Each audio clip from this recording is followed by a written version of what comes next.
Pressure. That was a hard one. That was one of my favorite albums by Alicia. That was hard too because I really enjoyed Alicia's albums at a time in my life. By Beyonce. Welcome back. For those of you who are new, my name is Veronica, and today we are going to be talking about why I gave up secular music. If you've already been subscribed to my channel, then you heard my testimony about why I stopped supporting Beyonce, my favorite artist for many, many years. But it did not stop there. That was only half the testimony. At the same time where I made that decision, I also decided to give up all secular music. I did notice there were a few of you in the comment sections in my last post who said things like, well, Beyonce isn't the only one involved in witchcraft, and there are other artists who have Satanism and symbolism in their music and videos. And I was just thinking to myself, I know, that's why I stopped listening to all of them. So I thought today would be a great day to talk about it. I also know that this is a very controversial subject within the Christian community as far as should we listen to any secular music. And all I'm gonna say about that is I have had a relationship with God, I would say most of my life. But things that I feel convicted about today, I may not have felt a conviction about 2 years ago or even a year ago. So what I've learned is God will teach us and convict us in his own perfect timing. I'm just here to plant the seed and share my testimony, and you can do with this information what you want. So let's talk about it. All right, so it's been over a year since I've listened to any music that wasn't glorifying to God. And this is coming from a person who loved music. Like, my playlist consisted of thousands and thousands of songs. I used to be the type of Christian that felt like as long as it didn't cuss too much or it wasn't too vulgar, then it was okay. Like, I would literally find an album that had extremely explicit lyrics and then download the edited version and think everything was good, even though it had the same message, just the F word was bleeped out or something like that. So at the time, I didn't see anything wrong with it, like, at all. Like, I would post on social media. Like, this is one thing that does make it kind of a little more challenging now, is having TikTok and Instagram Reels, where you get better results if you add a song to your Instagram or to your TikTok. And so I would be the one who would be posting something about Jesus, but then have, you know, a secular song in the background with no conviction whatsoever. So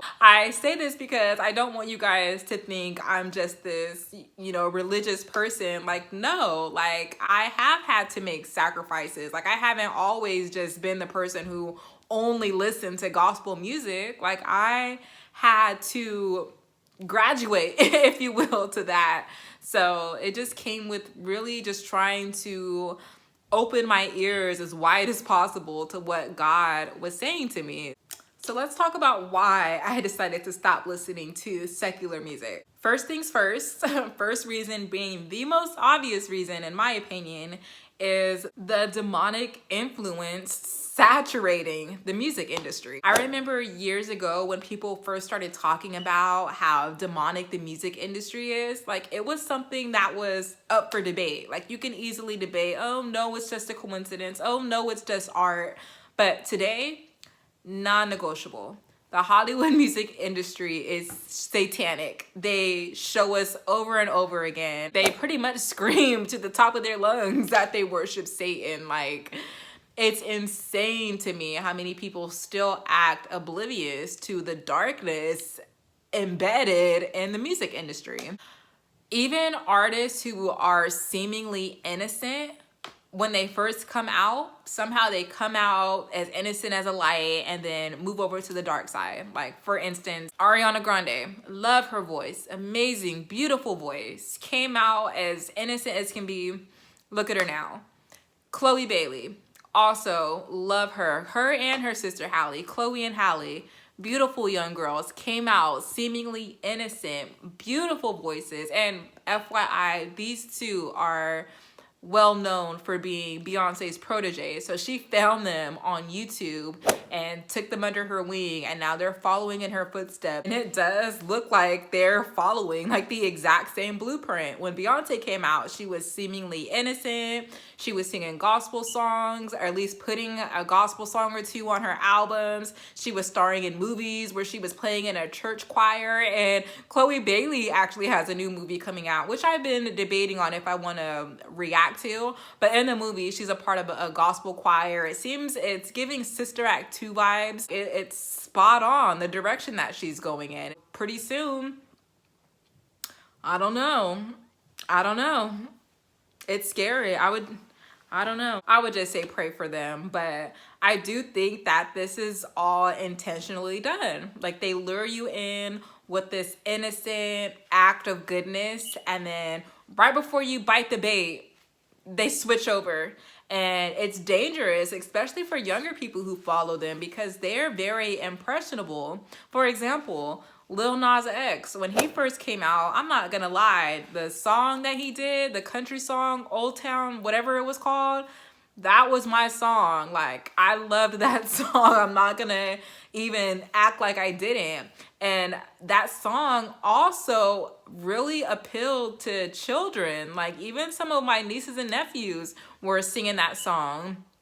Fast forward a few years after that, and Lil Nas X has morphed from this child artist to someone who's sliding down a stripper pole from heaven to hell, and then gives the devil a lap dance in his video. Like, talk about a bait and switch. And that's not every artist. Not every artist comes out seemingly innocent.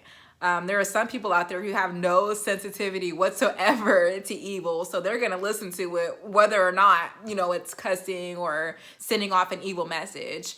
Where the bait and switch act comes into play is for people who are on the fence, like some Christians who are like, okay, I want to listen to secular music, but not anything that's, you know, too vulgar. Or I want my kids to be able to listen to music, but they don't want anything explicit. So they're like, okay, I'll download some PG music, and almost guarantee it'll start out PG. But before they know it, that artist is going to progress to PG-13, to rated R, to whatever comes next. So that's where you got to be careful. The devil is a master of deception. So what may be seemingly innocent in the beginning just isn't in the long run. The next reason I decided to stop listening to secular music is because it just didn't do anything good for my spirit. For example, let's talk about relationships. Now, I'm sure everyone watching this video has probably had their heart broken at one point or another in their life. For me, when it happened, I would cope through music. My playlists were filled with songs by Beyonce, Alicia Keys, Queen Naja, SZA, like all of the sad love songs that talked about hurt, betrayal, whatever.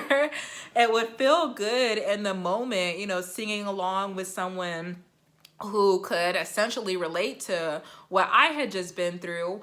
But ultimately, those songs would keep me in a state of just feeling sad and depressed and bitter. Then from there, the hot girl summer songs. So if I wasn't listening to songs about my heart being broken, then I was listening to songs by Nicki Minaj or Cardi B talking about hot girl summers and playing them before they play you, which also wasn't good for my spirit. Instead of going to God and asking him for healing and for a new heart to be able to move past the hurt I had just been through, I was running to music, which was leaving me in a worse place because it was leaving me hopeless. Whereas with God, he gives us hope. So that was another reason I had to stop listening to secular music. The next reason, since we already mentioned hot girl summers, is I am so against the message that is being sent to women through music from people like Cardi B, Meg Thee Stallion, City Girls. I am so against, not even just me, God is so against the message of promiscuity as women empowerment, and to act like dogs because you say men act like dogs. Like, the feminist movement, I'm not a feminist. I'm just gonna put it out there. At least not the 2023 feminists. And I feel like in music, what they're giving women today is false empowerment. Promiscuity is not power. I don't care what Amber Rose says. I don't care what kind of march she puts on.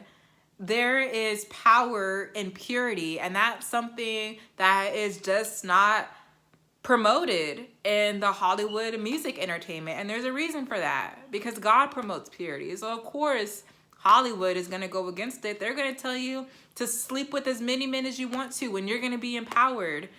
And it's just not true. Then we wonder why so many women are depressed and feeling unfulfilled. Men too. The rappers that are influencing the young boys and young men, like, the message is just as detrimental. As I look around me, I see how much they have affected culture. I see how much women value their bodies less and less and less as time goes on, and I just can't get with that. God's not with that, so I can't be either. So that's another reason why.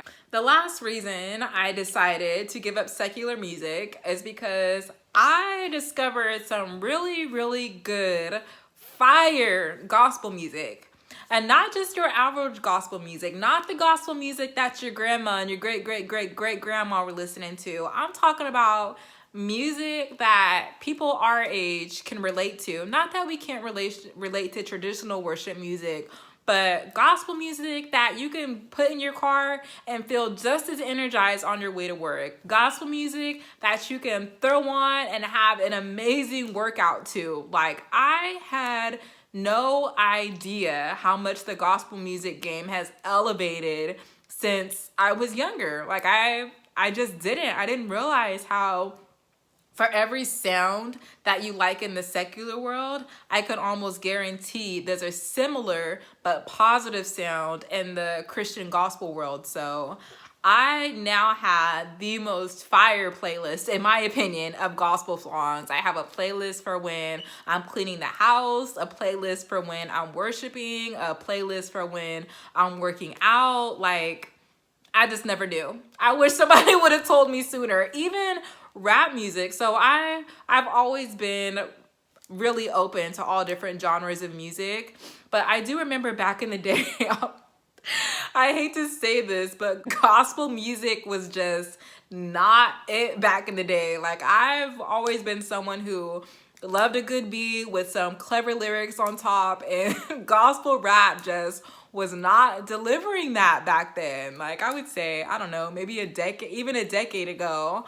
But now there is some fire gospel hip hop out there. Like, there's fire gospel music overall out there. Like, it's crazy. When the devil was telling me, oh, you know, you're not going to have anything to listen to, nothing to dance to, nothing to bump in your car, it was all a lie. It was all a lie. All lies. So anytime someone steps foot in my car, they're always asking me, like, what song is this? I've never heard this before. Or who's this artist? It's so positive. It's such positive music. And I love that. I love it so much. So let me know if you want me to make another video just sharing with you who some of my favorite artists are, what's on my playlist, my recommendations, because I would be so happy to share that with you, especially for the Christians who I know are watching this video and probably don't 100% agree with me about secular music, because you're still listening to secular music. So you're like,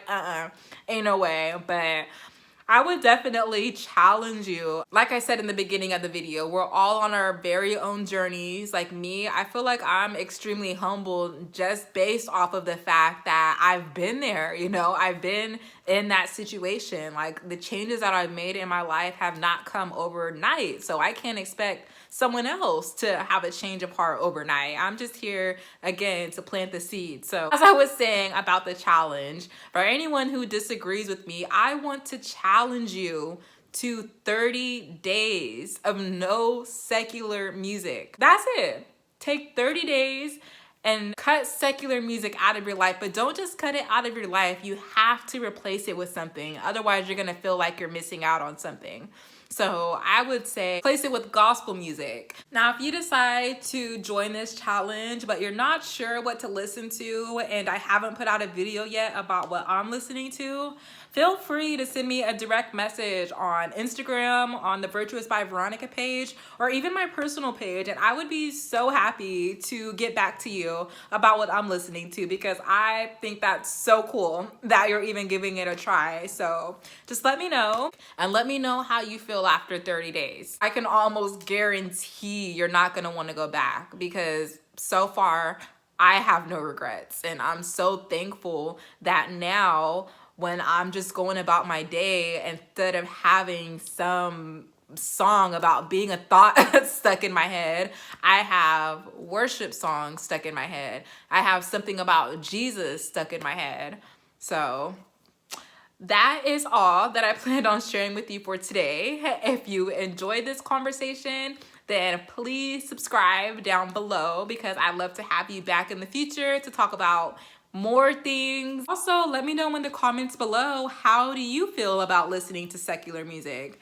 Is it something that you do? Has God called you away from it?